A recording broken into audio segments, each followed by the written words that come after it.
If you click away now, you simply prove them right, that you are weak. But if you dare to listen, I will show you how to disappear into the dark, kill your excuses, and return so unrecognizable that you will shock the world. The death of your old self begins now. The most terrifying truth about your existence is not that you are mortal, but that your default state is decay. In physics, they call it entropy. In life, we call it failure. If you stand still, you do not merely stay in the same place, you rot. The machine that is your mind and body requires a relentless, aggressive force to keep it from falling apart. This is the brutal reality of self-discipline. It is not a lifestyle choice, it is a biological necessity. If you do not maintain the machine, if you do not stay in shape, physically, mentally, spiritually, you die. Not immediately, perhaps, but the potential within you suffers a slow, agonizing death. Welcome to Glacier Wisdom. If you are amongst the few who refuse to let that potential die, I ask you to subscribe to this channel right now. Join us, support our mission to bring these truths to light, and let us build a fortress of the mind together. Now, listen closely. The reason you struggle is that you view discipline as a prison. You see it as a restriction of your freedom. You could not be more wrong. Discipline is the only vehicle that can deliver you to freedom. When I am in the gym, fighting against the iron, I always perform one extra rep. I always complete one extra set. It has nothing to do with muscle hypertrophy and everything to do with a psychological contract. It is a promise I kept to myself. The world is chaotic. Your business, your family, the noise of society, they will all demand pieces of you until there is nothing left. So I make myself the priority. I execute my discipline in the morning, in the quiet dark, before the day even has a chance to start. By doing so, I shift my identity. I am no longer a man who tries. I am a man who does. We must radically redefine what self-love means. We have been sold a lie that self-love is about indulgence, treating yourself, resting when you are not tired, eating whatever you crave. That is not love. That is sabotage. True self-discipline is the highest form of self-love. It is the act of parenting yourself. Think of it this way. Self-love is looking at yourself in the mirror and saying, I know you want to eat that rubbish. I know it will taste incredible for 30 seconds, but I cannot let you do that, because if you eat that, you will feel lethargic, you will feel weak, and you will regret it. I love you too much to let you poison your future for a moment of pleasure. It is saying, I know you want to go out tonight. I know you want to drink with your mates and forget your responsibilities, but you have a test on Monday. You have a dream to build. If you fail, you will hate yourself. So because I love you, you are staying in. You are going to study. You are going to work. That is the voice of love. The road to sustained happiness is not paved with pleasure. It is paved with the restraint of your behavior. When you discipline yourself, you are protecting the person you are becoming from the weakness of the person you are today. Reflection for the comment section. To truly understand where your mind is currently positioned, I want you to answer this honestly in the comments below. Which of these two drivers is currently stronger in your life? A, the fear of remaining exactly where I am today. B, the desire to meet the greatest version of myself. Type A or B in the comments. Let us see what drives this community. But even if you manage to cultivate this internal fortress of self-discipline, there remains a silent, insidious enemy waiting in your pocket to dismantle everything you have built.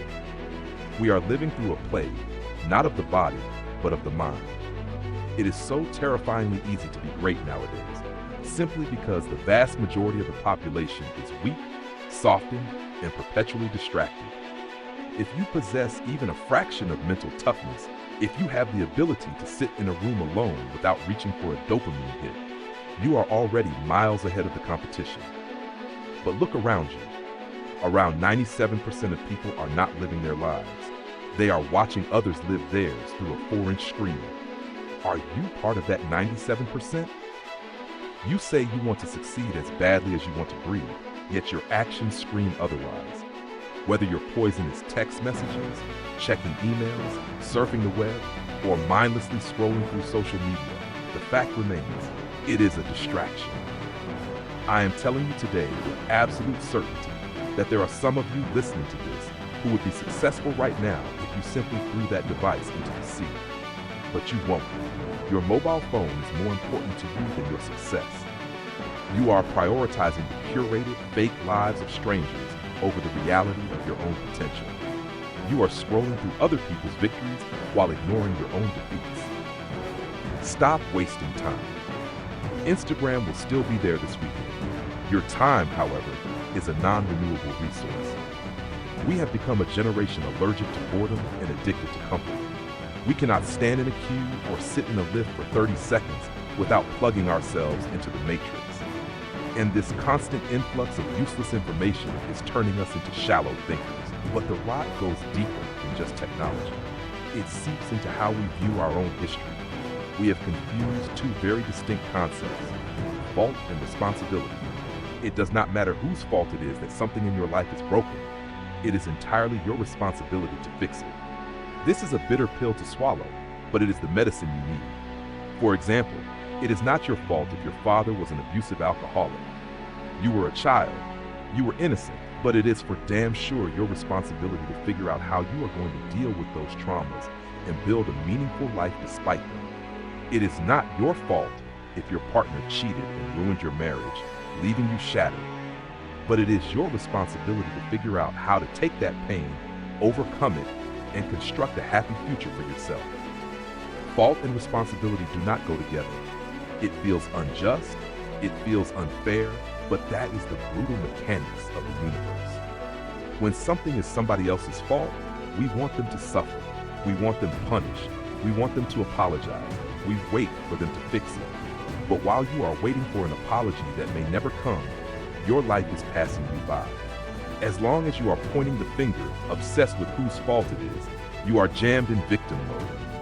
And when you are in victim mode, you are stuck in suffering. The road to power, the road to freedom, lies in taking radical ownership. Your heart, your life, your happiness is your responsibility and yours alone. You must look at your life with a forensic eye. The prerequisite for spending time with any person is that they nourish and inspire you. They must feed your flame. Look at your last 5 text messages. Are those people throwing logs on your fire, fueling your ambition, or are they dousing your fire with their mediocrity and complaints? Put your phone down for just a second. Look at the people in your circle. If you are the smartest, most disciplined person in the room, you are in the wrong room. If you are not making someone else's life better, and if they are not pushing you to be better, then you are wasting your time. Clear the distraction, accept the responsibility, and reclaim your mind. Once you have cleared the debris of distraction and accepted full responsibility for your existence, you are left with the raw materials of your potential. But you must learn the difference between possessing a gift and earning a skill. The separation of talent and skill is one of the greatest misunderstood concepts for people who are trying to excel, for those who have dreams and want to manifest them into reality. Talent is something you have naturally. It is the spark given to you by biology or God. But skill is only developed by hours and hours and hours of beating on your craft. There is no easy way around it. You can have all the talent in the world, but if you do not have the discipline to hone it, to sharpen it against the hard stone of repetition, you will fail. Talent is the salt, skill is the meal. Without the labor of the chef, the salt is useless. Most people go through life never discovering what their talents are, and even those who do often lack the grit to develop them. You have skills and abilities dormant within you, but if you do not nurture them, if you do not protect them from the atrophy of laziness, they will never serve you. The philosophy of the craftsman is not about grand gestures. It is about microscopic precision. You do not set out to build a wall. You do not say, I'm going to build the biggest, baddest, greatest wall that has ever been built. If you start there, you have already lost, because the magnitude of the task will crush your spirit before you even mix the cement. Instead, you say, I'm going to lay this brick as perfectly as a brick can be laid. There will not be one brick on the face of the earth that is going to be laid better than this brick that I'm going to lay in this next 10 minutes. And you do that every single day. You focus entirely on the singular action in front of you, and soon you have a wall. This psychological shift is what separates the elite from the dreamers. It is difficult to take the first step when you look at how big the mountain is. But anyone can take one step. Anyone can lay one brick. The definition of who I am is very clear to me, and it is forged in this monotony. The advantage this gives you over your competition is profound. Most people are addicted to the result, but they despise the process. They want the wall, but they hate the brick. The master, however, falls in love with the boredom of the repetition. He understands that excellence is not an act, but a habit. It is the compound effect of small, disciplined actions performed when no one is watching. You cannot help but ask yourself the question, what would I do if I was truly great? The answer is usually simple. You would do the work. You would attack the things you are scared of. I am motivated by fear. I hate being scared to do something. And I think what developed in my early days was the attitude that I started attacking things that I was scared of. Why are you scared in your bed the night before a challenge? That fear is a liar. It is a phantom. You are nowhere near the danger. Everything up to the moment of action is just your mind playing tricks on you. But if you can lay that brick, if you can take that step despite the fear, you will find that on the other side of that terror is the most blissful experience of your life. God placed the best things in life on the other side of terror, but you can only reach them one brick at a time. But laying that perfect brick requires more than just patience. It requires a tolerance for agony that most people will never comprehend. For you cannot build a new self until you have completely destroyed the old one.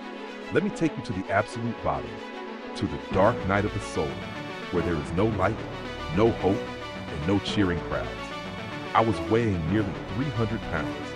I was at an all-time low, a man going nowhere, suffocating under the weight of his own insecurities. I was exactly what everybody said I was going to be, which was nothing. Today, people look at the accolades and they see a self-made beast, widely considered to be the toughest man on the planet, but they do not see the ghost of the insecure, scared kid I used to be. The only way I could find myself, the only way I could exercise that ghost, was to put myself through the worst things possible. I am the only member of the U.S. Armed Forces to complete Navy SEAL training, Army Ranger School, and Air Force Tactical Air Controller training. I completed the infamous Destroyer of Men known as Hell Week 3 times, twice in a single year, and one of those I started and finished with multiple stress fractures and a hernia.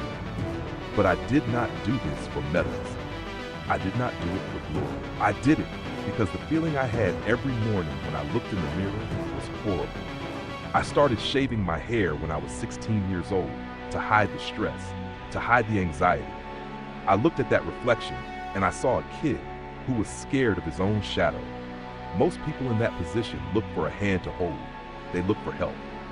But the best thing that ever happened to me was that no one helped me. No one felt sorry for me. In this modern age, society wants to coddle you. They want to wrap you in cotton wool and tell the world to stop picking on you.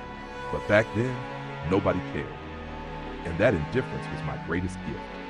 I realized that if I wanted to survive, I had to build calluses on my brain the same way you build calluses on your hands. When you lift heavy weights, your hands rip and bleed. But eventually, the skin grows back harder, tougher, impenetrable. Your mind works the same way. I saw myself as the weakest person God ever created, so my goal became simple. The only way to turn this person around is to put him through the fires of hell. To build a brain that can handle anything life throws at it, you must suffer. There is no other path. To grow, you must suffer. I hated running. I hated the cold water. I hated the feeling of my lungs burning, and that is exactly why I did it. I'm afraid of my shadow? Fine, go into the military. Get your backside kicked. Do things you hate to do every single day of your life until the fear loses its power over you. I was not the smartest kid in the world. I told myself I was dumb. Roger that. How do you get smarter? You educate yourself. You sit in the chair and you study until your eyes bleed. We run from the truth because the truth hurts. But the only way I became successful was by sprinting directly towards the truth. As painful and as brutal as it is, suffering changed me. It allowed me to become, in my own right, who I am today. You have to stop listening to the people who project their insecurities onto you. You have to flush that noise out. You have to live inside yourself. Why are you scared in your bed the night before a challenge? Why do you need that fear? It is useless. Fear is just a signal. God placed the best things in life on the other side of terror. You are scared of the jump, but everything leading up to the stepping out is just your mind trying to keep you safe and small. But once you jump, once you step into the void, you realize that the terror transforms into bliss. The only way out is through. Once you have forged your mind in the fires of solitary suffering, you finally arrive at the proving ground where the world decides if you are actually real or merely a counterfeit. It is in these moments of extreme pressure that we separate the authentic from the fake. For the critics and the cynics had the nerve to count you out because they did not understand that your motivation is not a fleeting emotion, but a relentless biological imperative. Winners like you can take a punch from life and bounce right back because you understand exactly what is at stake. It is money time. This is for all the marbles. It is put up or shut up, survive and advance. This is why you spent all those hours grinding in the dark. You sacrificed, you sweated, and you bled because you knew there would be no time for regretting or fretting when the lights came on. You are bound and determined to enter into a realm of greatness reserved for you alone. And this demands a refusal to surrender that borders on insanity. If the day ever comes that you are tired enough to quit, I need you to act like a car with 4 flat tires and retire. Do not retire from the race. Put on new tires and get back on the road. Next level success is reserved for those who are willing to not start counting the reps until it starts hurting. You do not count the shots made until your arms are dead tired. You do not count the sprints until your lungs are burning. I heard a wise man say, "It hurts, but it works." When it hurts, and only then will you start receiving the perks, the accolades, and the respect. Just when they think you are about to throw in the towel, that is when you must recall all the days you went the extra mile, the days you refused to hang out because you were dialed in. You understood that it would be impossible to run with the cheetahs when you are walking with the turtles. Your mindset must be that of a track star, giving you the power to leap over life's hurdles and smash through the roadblocks. When the stresses of the world try to crush you, you laugh. When they say your dreams are out of reach, you grab them. When life tries to knock you out, you stick, you move, and you jab back. If you are going to choose to open a door in life, do not just crack it open and peek in like a coward. Open the door and kick it in. Attack it. Because if you go in weak, they will remember you as weak. But if you attack it with everything you have, even if you fail, they will remember that you gave it your all. Show your character, remain disciplined, and stay strong. Do not look at the pain and ask, "Why me?" Look the pain in the eye and say, "Try me, give me more." Keep plugging away when there seems to be no hope of victory. Disappear, work in silence, and shock them with your success. We have journeyed through the architecture of the self, from the redefinition of discipline as an act of love to the brutal necessity of callousing the mind. But understand this, watching this video, absorbing these words, and feeling that temporary surge of motivation means absolutely nothing if you close this screen and return to the same behaviors that brought you here. The gap between the life you have and the life you dream of is not filled with hope. It is filled with action. It is filled with the early mornings, the late nights, and the quiet, unglamorous work that nobody sees. You must realize that the world does not care about your potential. It only rewards your production. It does not care about your excuses, your trauma, or your feelings. It only respects your results. We have discussed the concept of disappearing, of working in silence. This is the most powerful weapon in your arsenal. In a noisy world where everyone is broadcasting their every move, there is a terrifying power in the person who goes dark. The person who stops talking and starts building. When you disappear to work on yourself, you are not hiding. You are incubating. You are forging a new identity in the fire of isolation. So do not announce your plans. Do not post about your grind on social media. Do not tell your friends what you're going to do. Just do it. Let your absence be felt so that your presence when you return cannot be ignored. Shock them with your success. Let the results speak so loudly that you never have to say a word. You are the sculptor of your own reality, and the chisel is in your hand. The stone is hard, The work is exhausting and the process is lonely. But if you chip away, day after day, brick by brick, rep by rep, you will reveal the masterpiece that has been hiding inside you all along. The time for talking is over. The time for transformation is now. Deep lesson and application. The core lesson, the most profound insight from this entire journey, is that discipline is not a restriction. It is in liberation.